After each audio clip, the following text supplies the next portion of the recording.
ನಮಸ್ಕಾರ. First tube ನ ಮತ್ತೊಂದು ವಿಡಿಯೋಗೆ ಸ್ವಾಗತ. ಭಾರತದ ರಾಜಕಾರಣದಲ್ಲಿ ಪಶ್ಚಿಮ ಬಂಗಾಳ ಯಾವತ್ತಿಗೂ ಕೂಡ ಒಂದು ಹಾಟ್ ಸೀಟ್ ಆಗಿದೆ. ದಶಕಗಳ ಕಾಲ ಎಡಪಕ್ಷಗಳ ಭದ್ರಕೋಟೆಯಾಗಿದ್ದ ಬಂಗಾಳವನ್ನ ತನ್ನ ಒಂಟಿ ಹೋರಾಟದ ಮೂಲಕವೇ ವಶಪಡಿಸಿಕೊಂಡವರು ದೀದಿ ಎಂದೇ ಕರೆಯಲ್ಪಡುವಂತಹ ಮಮತಾ ಬ್ಯಾನರ್ಜಿ. ಆದ್ರೆ ಇವತ್ತು ನಾವು ಪಶ್ಚಿಮ ಬಂಗಾಳದ ರಾಜಕಾರಣದಲ್ಲಿ ನಡೀತಾ ಇರುವಂತಹ ಬಹುದೊಡ್ಡ ಹೈಡ್ರಾಮದ ಬಗ್ಗೆ ಚರ್ಚೆ ಮಾಡ್ತೀವಿ. ಒಂದ್ ಕಾಲದಲ್ಲಿ ವಿರೋಧಿಗಳನ್ನ ಸುಲಭವಾಗಿ ಮಣಿಸ್ತಾ ಇದ್ದಂತಹ ಮುಖ್ಯಮಂತ್ರಿ ಮಮತಾ ಬ್ಯಾನರ್ಜಿ ಅವರಿಗೆ ಇದೀಗ 4 ಕಡೆಗಳಿಂದ ಏಕಕಾಲಕ್ಕೆ ಭಾರಿ ಒತ್ತಡ ಎದುರಾಗಿದೆ.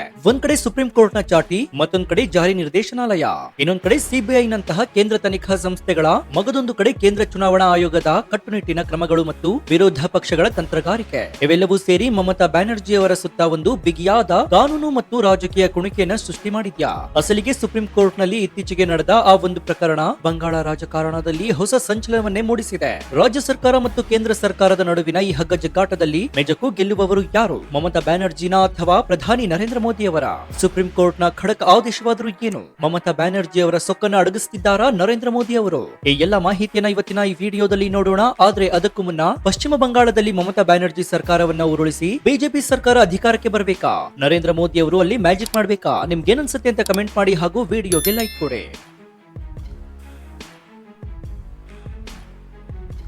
ನಿಮ್ಗೆಲ್ಲ ಪ್ರಶಾಂತ್ ಕಿಶೋರ್ ಅವರ ಐಪ್ಯಾಕ್ ಸಂಸ್ಥೆಯ ಬಗ್ಗೆ ಗೊತ್ತೇ ಇದೆ. ಈ ಸಂಸ್ಥೆ ರಾಜಕೀಯ ಪಕ್ಷಗಳಿಗೆ ಚುನಾವಣಾ ತಂತ್ರಗಾರಿಕೆ ರೂಪಿಸಿಕೊಡುವಲ್ಲಿ ದೇಶದಲ್ಲೇ ಮುಂಚೂಣಿಯಲ್ಲಿದೆ. 2021ರ ಪಶ್ಚಿಮ ಬಂಗಾಳ ವಿಧಾನಸಭಾ ಚುನಾವಣೆಯಲ್ಲಿ ತೃಣಮೂಲ ಕಾಂಗ್ರೆಸ್ ಅಂದ್ರೆ ಟಿಎಂಸಿ ಭಾರಿ ಬಹುಮತದೊಂದಿಗೆ ಗೆಲುವನ್ನು ಸಾಧಿಸಲು ಈ ಸಂಸ್ಥೆಯ ಪಾತ್ರ ಬಹಳ ದೊಡ್ಡದು. ಆದ್ರೆ ಕಥೆ ತಿರುವು ಪಡೆದುಕೊಳ್ಳುವುದು ಜನವರಿ 2026ರಲ್ಲಿ. ಪಶ್ಚಿಮ ಬಂಗಾಳದಲ್ಲಿ ಬಹುದೊಡ್ಡ ಸದ್ದು ಮಾಡಿದಂತಹ ಕಲ್ಲಿದ್ದಲು ಹಗರಣ ಪ್ರಕರಣಕ್ಕೆ ಸಂಬಂಧಿಸಿದಂತೆ ಸುಮಾರು 20 ಕೋಟಿ ರೂಪಾಯಿಗಳ ಅಕ್ರಮ ವಹಿವಾಟು ನಡೆದಿದೆ ಎಂಬಂತಹ ಆರೋಪದ ಮೇಲೆ ಜಾರಿ ನಿರ್ದೇಶನಾಲಯ ಅಂದ್ರೆ ಇಡಿ ಐಪ್ಯಾಕ್ ಸಂಸ್ಥೆಯ ಕಚೇರಿಗಳ ಮೇಲೆ ದಿಢೀರ್ ಅಂತ ದಾಳಿ ನಡೆಸಿತ್ತು. ಈ ದಾಳಿ ಕೇವಲ ಒಂದು ಸಾಮಾನ್ಯ ತನಿಖೆಯಾಗಿರಲಿಲ್ಲ, ಇದು ನೇರವಾಗಿ ಟಿಎಂಸಿ ಪಕ್ಷದ ನರನಾಡಿಯ ಮೇಲೆ ಮಾಡಿದ ದಾಳಿ ಅಂತಾಗಿತ್ತು.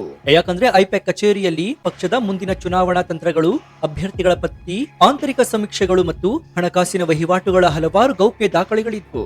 ಆದ್ರೆ ಅಚ್ಚರಿಯ ಮತ್ತು ಅಷ್ಟೇ ಗಂಭೀರವಾದ ವಿಚಾರ ಏನ್ ಗೊತ್ತಾ? ಈ ದಾಳಿಯ ವೇಳೆ ಖುದ್ದು ಮುಖ್ಯಮಂತ್ರಿ ಮಮತಾ ಬ್ಯಾನರ್ಜಿ ಅವರೇ ಮಧ್ಯಪ್ರವೇಶ ಮಾಡ್ತಾರೆ. ವರದಿಗಳ ಪ್ರಕಾರ ಇಡಿ ಅಧಿಕಾರಿಗಳ ಆರೋಪದಂತೆ ರಾಜ್ಯ ಸರ್ಕಾರದ ಉನ್ನತ ಮಟ್ಟದ ಸೂಚನೆಯ ಮೇರೆಗೆ ಅಧಿಕಾರಿಗಳ ಕರ್ತವ್ಯಕ್ಕೆ ಅಡ್ಡಿಪಡಿಸಲಾಗಿದೆ.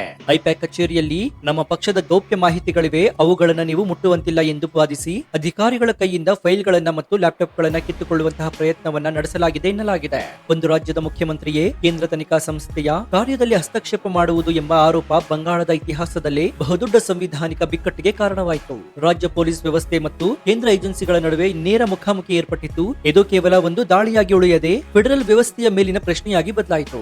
ಯಾವಾಗ ಇಡಿ ಅಧಿಕಾರಿಗಳಿಗೆ ತಮ್ಮ ಕರ್ತವ್ಯ ನಿರ್ವಹಿಸಲು ಅಡ್ಡಿಯಾಯಿತು ಎಂಬಂತಹ ಆರೋಪ ಬಂತು, ತಕ್ಷಣವೇ ಈ ಪ್ರಕರಣ ಸುಪ್ರೀಂ ಕೋರ್ಟ್ ಮೆಟ್ಟಿಲೇರಿತು. ಇದು ಕೇವಲ ಒಂದು ಭ್ರಷ್ಟಾಚಾರದ ಪ್ರಕರಣವಾಗಿರಲಿಲ್ಲ, ಬದಲಾಗಿ ಕಾನೂನು ಸುವ್ಯವಸ್ಥೆ ಹಾಗೂ ಸಂವಿಧಾನಿಕ ನಿಯಮಗಳ ಉಲ್ಲಂಘನೆಯ ಪ್ರಕರಣವಾಗಿ ಸುಪ್ರೀಂ ಕೋರ್ಟ್ ಮುಂದೆ ಬಂತು. ನ್ಯಾಯಮೂರ್ತಿ ಪ್ರಶಾಂತ್ ಕಿಶೋರ್ ಮತ್ತು ಕೆವಿ ವಿಶ್ವನಾಥ್ ಅವರಿದ್ದಂತಹ ದ್ವಿಸದಸ್ಯ ಪೀಠದಲ್ಲಿ ನಡೆದಂತಹ ವಾದ ವಿವಾದಗಳು ಭಾರತದ ನ್ಯಾಯಾಂಗ ಇತಿಹಾಸದಲ್ಲಿಯೇ ಅತ್ಯಂತ ರೋಚಕ ಎನ್ನಬಹುದಾಗಿತ್ತು. ಪಶ್ಚಿಮ ಬಂಗಾಳದ ಸರ್ಕಾರದ ಪರವಾಗಿ ಹಾಜರಾದ ಖ್ಯಾತ ವಕೀಲ ಸಿದ್ಧಾರ್ಥ್ ಲೂಥ್ರಾ ಅವರು ತಮ್ಮ ವಾದವನ್ನು ಮಂಡಿಸುತ್ತಾ ಕೇಂದ್ರ ಸರ್ಕಾರವು ಇಡಿ ಮತ್ತು ಸಿಬಿಐ ನಂತಹ ಸಂಸ್ಥೆಗಳನ್ನ ತನ್ನ ರಾಜಕೀಯ ಅಸ್ತ್ರವಾಗಿ ಬಳಸಿಕೊಳ್ತಾ ಇದೆ, ವಿರೋಧ ಪಕ್ಷದ ನಾಯಕರನ್ನ ಗುರಿಯಾಗಿಸಿ ಚುನಾವಣೆಗೂ ಮುನ್ನ ಅವರನ್ನ ಬೆದರಿಸುವ ತಂತ್ರ ಇದಾಗಿದೆ, ಐಪ್ಯಾಕ್ ಕಚೇರಿ ಮೇಲೆ ದಾಳಿ ಕೇವಲ ರಾಜಕೀಯ ಪ್ರೇರಿತ ಅಂತ ಗಂಭೀರ ಆರೋಪವನ್ನು ಮಾಡಿದ್ರು. ಆದ್ರೆ ಇಡಿ ಮತ್ತು ಕೇಂದ್ರ ಸರ್ಕಾರದ ಪರವಾಗಿ ಹಾಜರಾದಂತಹ additional solicitor general S P. Raju ಅವರು ನೀಡಿದ ಪ್ರತ್ಯುತ್ತರ ಇಡೀ ಕೋರ್ಟ್ ಹಾಲ್ ಅನ್ನ ಸ್ತಬ್ಧಗೊಳಿಸಿತ್ತು. ಅವ್ರು ಹೇಳಿದ್ದೇನೆಂದ್ರೆ, ಮಾನ್ಯ ನ್ಯಾಯಮೂರ್ತಿಗಳೇ, ಇದು ತನಿಖಾ ಸಂಸ್ಥೆಗಳ ಅಸ್ತ್ರೀಕರಣವಲ್ಲ, ಬದಲಾಗಿ ಪಶ್ಚಿಮ ಬಂಗಾಳದ ರಾಜ್ಯ ಸರ್ಕಾರವೇ ತನಿಖಾ ಅಧಿಕಾರಿಗಳ ಮೇಲೆ ನಡೆಸ್ತಾ ಇರುವಂತಹ ಭಯೋತ್ಪಾದನೆ. ಅಧಿಕಾರಿಗಳು ಸಾಕ್ಷ್ಯ ಕಲೆ ಹಾಕಲು ಹೋದ್ರೆ ಅವರ ಮೇಲೆ ಹಲ್ಲೆ ನಡೆಸಲಾಗ್ತಾ ಇದೆ, ಫೈಲ್ಗಳನ್ನು ಕಸಿದುಕೊಳ್ಳಲಾಗ್ತಾ ಇದೆ, ರಾಜ್ಯ ಪೊಲೀಸರೇ ಕೇಂದ್ರ ಅಧಿಕಾರಿಗಳಿಗೆ ರಕ್ಷಣೆ ನೀಡ್ತಾ ಇಲ್ಲ, ಇದು ಅರಾಜಕತೆಯ ಪರಮಾವಧಿ ಅಂತ ಗುಡುಗಿದ್ರು. ಪ್ರಕರಣದ ಗಂಭೀರತೆಯನ್ನ ಅರಿತಂತಹ ಸುಪ್ರೀಂ ಕೋರ್ಟ್ ಪೀಠವು ರಾಜ್ಯ ಸರ್ಕಾರಕ್ಕೆ ಚಾಟಿಯನ್ನ ಬೀಸಿತು. ಯಾವುದೇ ಕಾರಣಕ್ಕೂ ಕಾನೂನು ಉಲ್ಲಂಘನೆಯನ್ನ ಮತ್ತು ಸಂವಿಧಾನಿಕ ಬಿಕ್ಕಟ್ಟನ್ನ ಈ ನ್ಯಾಯಾಲಯ ಸಹಿಸೋದಿಲ್ಲ. ತನಿಖಾ ಸಂಸ್ಥೆಗಳು ತಮ್ಮ ಕೆಲಸವನ್ನ ಮಾಡಲು ಬಿಡಬೇಕು. ಒಂದ್ ವೇಳೆ ರಾಜ್ಯ ಸರ್ಕಾರವೇ ಅಧಿಕಾರಿಗಳಿಗೆ ಅಡ್ಡಿಪಡಿಸಿದ್ರೆ ಅದು ಪ್ರಜಾಪ್ರಭುತ್ವಕ್ಕೆ ಮಾರಕ ಅಂತ ಸುಪ್ರೀಂ ಕೋರ್ಟ್ ಖಡಕ್ ಆಗಿ ಎಚ್ಚರಿಕೆಯನ್ನು ನೀಡಿತು. ಈ ಎಚ್ಚರಿಕೆ ಮಮತಾ ಬ್ಯಾನರ್ಜಿ ಸರ್ಕಾರಕ್ಕೆ ನುಂಗಲಾರದ ತುತ್ತಾಗಿ ಪರಿಣಮಿಸಿತು. ಈಗ ಒಂದು ಕ್ಷಣ ಯೋಚನೆ ಮಾಡಿ ನೋಡಿ, ಇದೆಲ್ಲವೂ ಏಕಾಏಕಿ ಯಾಕೆ ನಡೀತಾ ಇದೆ? ಇದಕ್ಕೆ ಮುಖ್ಯ ಕಾರಣ ಪಶ್ಚಿಮ ಬಂಗಾಳದಲ್ಲಿ ಹತ್ತಿರವಾಗ್ತಾ ಇರುವಂತಹ ವಿಧಾನಸಭಾ ಚುನಾವಣೆಗಳು. ರಾಜಕೀಯ ಪಂಡಿತರ ಪ್ರಕಾರ ಮಮತಾ ಬ್ಯಾನರ್ಜಿ ಅವರನ್ನ ಇಂತಹ ಸತತ ಕಾನೂನು ಸಂಕಷ್ಟದಲ್ಲಿ ಸಿಲುಕಿಸುವುದು ಒಂದು ಸುಯೋಜಿತ ರಾಜಕೀಯ ತಂತ್ರಗಾರಿಕೆಯಾಗಿದೆ. ಮುಖ್ಯಮಂತ್ರಿಯಾದವರು ಚುನಾವಣಾ ಸಮಯದಲ್ಲಿ ಜನರ ಬಳಿ ಹೋಗಿ ಪ್ರಚಾರ ಮಾಡಬೇಕು. ಆದ್ರೆ ಈ ಪ್ರಕರಣಗಳಿಂದಾಗಿ ಟಿಎಂಸಿ ನಾಯಕರು ಪ್ರಚಾರದ ಬದಲು ಕೋರ್ಟ್ ಮೆಟ್ಟಿಲೇರಿರುವುದು, ವಕೀಲರೊಡನೆ ಚರ್ಚಿಸ್ತಾ ಇರುವುದು ಮತ್ತು ತಮ್ಮನ್ನ ತಾವು ರಕ್ಷಿಸಿಕೊಳ್ಳುವುದರಲ್ಲೇ ಹೆಚ್ಚಿನ ಸಮಯವನ್ನ ಕಳೆಯುವಂತಾಗಿದೆ. ಮತ್ತೊಂದು ಕಡೆ ಮಮತಾ ಬ್ಯಾನರ್ಜಿ ಅವರ ಅತಿ ದೊಡ್ಡ ವೋಟ್ ಬ್ಯಾಂಕ್ ಆಗಿರುವಂತಹ ಮುಸ್ಲಿಂ ಮತಗಳ ಮೇಲೆ ಕಣ್ಣಿಡಲಾಗಿದೆ. ಮುರ್ಷಿದಾಬಾದ್, ಮಾಲ್ಡಾ, ಉತ್ತರ ದೀರಜ್ಪುರ ಮುಂತಾದ ಮುಸ್ಲಿಂ ಬಾಹುಳ್ಯವಿರುವಂತಹ ಕ್ಷೇತ್ರಗಳಲ್ಲಿ ಹೊಸ ರಾಜಕೀಯ ಸಮೀಕರಣವನ್ನು ಸೃಷ್ಟಿಸಲಾಗ್ತಾ ಇದೆ. ಈ ಕ್ಷೇತ್ರಗಳಲ್ಲಿ ಮತಗಳ ಧ್ರುವೀಕರಣವಾಗ್ತಾ ಇದೆ. ಇದಕ್ಕೆ ತುಪ್ಪ ಸುರಿಯುವಂತೆ ಅಸಾದುದ್ದೀನ್ ಓವೈಸಿ ಅವರ ಎಐಎಂಐಎಂ ಪಕ್ಷ ಮತ್ತು ಇತರ ಕೆಲವು ಪ್ರಾದೇಶಿಕ ಇಸ್ಲಾಮಿಕ್ ಸಂಘಟನೆಗಳು ತಮ್ಮದೇ ಅಭ್ಯರ್ಥಿಗಳನ್ನ ಕಣಕ್ಕಿಳಿಸಲು ಸಿದ್ಧತೆ ನಡೆಸಿವೆ. ಮುಸ್ಲಿಂ ಮತಗಳು ಟಿಎಂಸಿ ಹಾಗೂ ಇತರ ಪಕ್ಷಗಳ ನಡುವೆ ಹಂಚಿ ಹೋದರೆ ಇದರ ಲಾಭ ನೇರವಾಗಿ ಬಿಜೆಪಿಗೆ ಆಗಲಿದೆ ಎಂಬುದು ಲೆಕ್ಕಾಚಾರ. ಇದು ಮಮತಾ ಬ್ಯಾನರ್ಜಿ ಅವರ ನಿದ್ದೆಯನ್ನು ಗೆಡಿಸಿದೆ. ಓವೈಸಿ ಅವರ ಎಂಟ್ರಿ ಟಿಎಂಸಿಗೆ ಅಕ್ಷರಶಃ ನುಂಗಲಾಗದ ತುತ್ತಾಗಿದೆ. ಇದೆಲ್ಲದರ ನಡುವೆ ಮಮತಾ ಬ್ಯಾನರ್ಜಿ ಸರ್ಕಾರದ ಮತ್ತೊಂದು ನಡೆ ಇಡೀ ದೇಶದ ಗಮನವನ್ನ ಸೆಳೆದಿದೆ. ಅದುವೇ ಕೇಂದ್ರ ಚುನಾವಣಾ ಆಯೋಗದ ಜೊತೆಗಿನ ನೇರ ಸಂಘರ್ಷ. ಚುನಾವಣಾ ಆಯೋಗವು ಮುಕ್ತ ಮತ್ತು ನ್ಯಾಯಸಮ್ಮತ ಚುನಾವಣೆ ನಡೆಸುವ ಉದ್ದೇಶದಿಂದ ಕರ್ತವ್ಯ ಲೋಪ ಮತ್ತು ಪಕ್ಷಪಾತದ ಹಿನ್ನೆಲೆಯಲ್ಲಿ ಇತ್ತೀಚೆಗಷ್ಟೇ ಪಶ್ಚಿಮ ಬಂಗಾಳದ 7 ಹಿರಿಯ ಪೊಲೀಸ್ ಮತ್ತು ಆಡಳಿತಾಧಿಕಾರಿಗಳನ್ನ ಅಮಾನತು ಮಾಡಿತ್ತು ಮತ್ತು ಅವರನ್ನ ಚುನಾವಣಾ ಕರ್ತವ್ಯದಿಂದ ಬಿಡುಗಡೆ ಮಾಡಿತ್ತು. ಆದ್ರೆ ಕೇಂದ್ರದ ಯಾವುದೇ ಆದೇಶಕ್ಕೆ ತಲೆಬಾಗುವುದಿಲ್ಲ ಎಂದು ಪಣ ತೊಟ್ಟಿರುವಂತಹ ಮಮತಾ ಬ್ಯಾನರ್ಜಿ ಆಯೋಗದ ಆದೇಶವನ್ನು ಧಿಕ್ಕರಿಸಿದ್ದಾರೆ. ಚುನಾವಣಾ ಆಯೋಗ ಅವಮಾನ ಮಾಡಿದ ಅದೇ 7 ಅಧಿಕಾರಿಗಳಿಗೆ ರಾಜ್ಯ ಸರ್ಕಾರವು ಬಡ್ತಿ ನೀಡಿ ಆಯಕಟ್ಟಿನ ಜಾಗದಲ್ಲಿ ಮತ್ತೆ ನಿಯೋಜಿಸಿದೆ.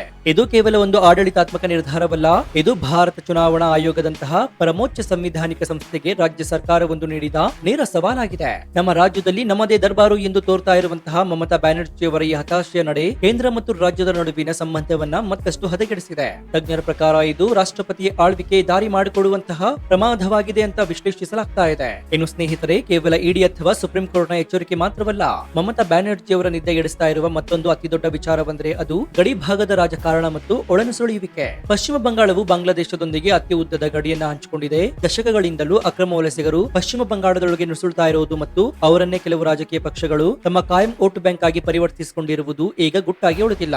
ನಾವು ಹಿಂದಿನ ಭಾಗದಲ್ಲಿ ಚರ್ಚಿಸಿದ ಮುಸ್ಲಿಂ ಮತಗಳ ಧ್ರುವೀಕರಣ, ಈ ಹಿಂದಿನ ಹೇಳಿದಂತೆ ಮುಸ್ಲಿಂ ಮತಗಳ ಧ್ರುವೀಕರಣದ ಹಿಂದಿರುವ ಅಸಲಿ ಸತ್ಯವೇ ಇದು. ಇವಾಗ ಅಸಾದುದ್ದೀನ್ ಓವೈಸಿ ಅವರಂತಹ ನಾಯಕರು ಬಂಗಾಳದ ಕಡೆಗೆ ಮುಖ ಮಾಡ್ತಾ ಇರೋದು, ಆಗ ಈ ಅಕ್ರಮ ವಲಸಿಗರ ವೋಟ್ ಬ್ಯಾಂಕ್ ವಿಭಜನೆಯಾಗುವ ಆತಂಕ ಟಿಎಂಸಿಗೆ ಶುರುವಾಗಿದೆ. ಇದರ ಜೊತೆಗೆ ಕೇಂದ್ರ ಸರ್ಕಾರವು ಗಡಿ ಭದ್ರತಾ ಪಡೆಯ ಕಂಗಾವಲನ್ನ ಮತ್ತಷ್ಟು ಬಿಗಿಗೊಳಿಸಿದೆ. ಬಿಎಸ್ಎಫ್ ನ ಅಧಿಕಾರ ವ್ಯಾಪ್ತಿಯನ್ನ ಗಡಿಯಿಂದ 50 ಕಿಲೋಮೀಟರ್ ವರೆಗೆ ವಿಸ್ತರಿಸಿದಂತಹ ಕೇಂದ್ರ ಸರ್ಕಾರದ ನಿರ್ಧಾರವನ್ನ ಮಮತಾ ಬ್ಯಾನರ್ಜಿ ಅವರು ತೀವ್ರವಾಗಿ ವಿರೋಧಿಸಿದ್ದಾರೆ. ಯಾಕಂದ್ರೆ ಇದು ನೇರವಾಗಿ ಅವರ ರಾಜಕೀಯ ಸಮೀಕರಣದ ಮೇಲೆ ಪ್ರಹಾರ ಮಾಡುತ್ತೆ. ಇದೆಲ್ಲದರ ಜೊತೆಗೆ ಈಗ ರಾಜಕೀಯ ಮೊಗಸಾಲೆಯಲ್ಲಿ ಅತಿ ಹೆಚ್ಚು ಚರ್ಚೆಯಾಗ್ತಿರುವಂತಹ ವಿಚಾರ ಅಂದ್ರೆ ಸಂವಿಧಾನದ 356ನೇ ವಿಧಿ ಅಂದ್ರೆ ರಾಷ್ಟ್ರಪತಿ ಆಳ್ವಿಕೆ. ಇಡೀ ಅಧಿಕಾರಿಗಳ ಮೇಲಿನ ಹಲ್ಲೆ, ಸಾಕ್ಷ್ಯನಾಶದ ಆರೋಪ ಮತ್ತು ಸಂವಿಧಾನಿಕ ಸಂಸ್ಥೆಯಾದ ಚುನಾವಣಾ ಆಯೋಗದ ಆದೇಶವನ್ನು ಧಿಕ್ಕರಿಸಿ ಅಮಾನತಾದಂತಹ ಅಧಿಕಾರಿಗಳಿಗೆ ಬಡ್ತಿ ನೀಡಿದ್ದು, ಇವೆಲ್ಲವೂ ಸಂವಿಧಾನಿಕ ಯಂತ್ರದ ಕುಸಿತ ಎಂಬುದನ್ನ ಸ್ಪಷ್ಟವಾಗಿ ತೋರಿಸ್ತಾ ಇದೆ. ಕೇಂದ್ರ ಗೃಹ ಸಚಿವಾಲಯವು ಬಂಗಾಳದ ಈ ಪ್ರತಿಯೊಂದು ಬೆಳವಣಿಗೆಯನ್ನ ಬಹಳ ಸೂಕ್ಷ್ಮವಾಗಿ ಗಮನಿಸ್ತಾ ಇದೆ. ಸುಪ್ರೀಂ ಕೋರ್ಟ್ ನಲ್ಲಿ ಅಡಿಷನಲ್ ಸಾಲಿಸಿಟರ್ ಜನರಲ್ ಅವರು ಇದು ರಾಜ್ಯ ಸರ್ಕಾರವೇ ನಡೆಸ್ತಾ ಇರುವಂತಹ ಭಯೋತ್ಪಾದನೆ ಅಂತ ಹೇಳಿದ್ದು ಕೇವಲ ಒಂದು ವಾದವಾಗಿರಲಿಲ್ಲ, ಅದು ಭವಿಷ್ಯದಲ್ಲಿ ಕೇಂದ್ರ ಸರ್ಕಾರ ತೆಗೆದುಕೊಳ್ಳಬಹುದಾದಂತಹ ಕಠಿಣ ನಿರ್ಧಾರದ ಮುನ್ಸೂಚನೆಯಾಗಿತ್ತು. ಒಂದ್ ವೇಳೆ ಚುನಾವಣೆಗೂ ಮುನ್ನ ಬಂಗಾಳದಲ್ಲಿ ರಾಷ್ಟ್ರಪತಿ ಆಳ್ವಿಕೆ ಜಾರಿಯಾದ್ರೆ ಅದು ಮಮತಾ ಬ್ಯಾನರ್ಜಿ ಅವರಿಗೆ ರಾಜಕೀಯವಾಗಿ ಅತಿ ದೊಡ್ಡ ಹೊಡೆತವಾಗಲಿದೆ. ಇಡೀ ರಾಜ್ಯದ ಆಡಳಿತ ಯಂತ್ರ, ಪೊಲೀಸ್ ವ್ಯವಸ್ಥೆ ಎಲ್ಲವೂ ಕೂಡ ನೇರವಾಗಿ ಕೇಂದ್ರದ ಅಂದ್ರೆ ರಾಜ್ಯಪಾಲರ ನಿಯಂತ್ರಣಕ್ಕೆ ಹೋಗುತ್ತೆ. ಆ ಪರಿಸ್ಥಿತಿಯಲ್ಲಿ ಟಿಎಂಸಿ ಚುನಾವಣೆ ಎದುರಿಸುವುದು ಅತ್ಯಂತ ಕಷ್ಟಕರವಾಗಲಿದೆ.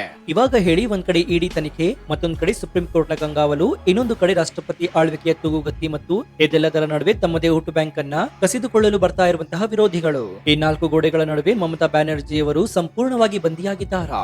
ಒಟ್ಟಾರೆಯಾಗಿ ಹೇಳೋದಾದ್ರೆ ಬಂಗಾಳದ ಹುಲಿ ಅಂತಲೇ ಖ್ಯಾತಿ ಹೊಂದಿರುವಂತಹ ಮಮತಾ ಬ್ಯಾನರ್ಜಿ ಅವರಿಗೆ ಇದು ಅಗ್ನಿ ಪರೀಕ್ಷೆಯ ಸಮಯ.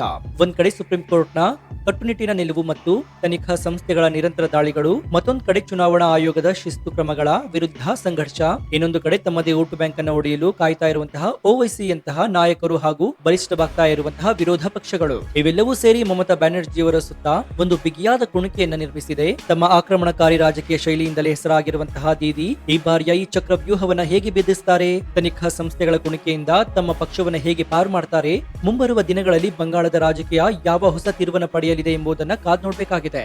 ಭಾರತೀಯ ರಾಜಕಾರಣ ಈ ರೋಚಕ ಅಧ್ಯಾಯದ ಬಗ್ಗೆ ನಿಮ್ಮ ಅಭಿಪ್ರಾಯ ಏನು? ಮಮತಾ ಬ್ಯಾನರ್ಜಿ ಅವರ ಮೇಲಿನ ಈ ಆರೋಪಗಳು ರಾಜಕೀಯ ಪ್ರೇರಿತವೋ ಅಥವಾ ಅವರು ನಿಜಕ್ಕೂ ಕಾನೂನಿನ ಸಂಕಷ್ಟದಲ್ಲಿ ಸಿಲುಕಿದ್ದಾರಾ? ಈ ಬಗ್ಗೆ ನಿಮ್ಮ ಅಭಿಪ್ರಾಯ ಏನು ಅಂತ ಕಮೆಂಟ್ ಮಾಡಿ ಹಾಗೂ ವಿಡಿಯೋಗೆ ಲೈಕ್ ಕೊಡಿ. ಜೊತೆಗೆ ನೀವಿನ್ನೂ ನಮ್ಮ ಚಾನೆಲ್ ಅನ್ನ ಸಬ್ಸ್ಕ್ರೈಬ್ ಮಾಡ್ಕೊಂಡಿಲ್ಲ ಅಂದ್ರೆ ಈ ಕೂಡಲೇ ಸಬ್ಸ್ಕ್ರೈಬ್ ಮಾಡ್ಕೊಂಡು ಪಕ್ಕದಲ್ಲಿರುವಂತಹ ಬೆಲ್ ಐಕಾನ್ ಅನ್ನು ಪ್ರೆಸ್ ಮಾಡಿ. ಇದರಿಂದ ನಾವು ಹಾಕುವ ಹೊಸ ವಿಡಿಯೋಗಳ ನೋಟಿಫಿಕೇಶನ್ ಮೊದಲು ನಿಮಗೆ ಸಿಗುತ್ತೆ. ಇದಾಗಿತ್ತು ಈ ಕ್ಷಣದ ವಿಶೇಷ. ನೋಡ್ತಾ ಇರಿ ಫಸ್ಟ್ ಟಿಪ್ ಕನ್ನಡ. ಧನ್ಯವಾದ.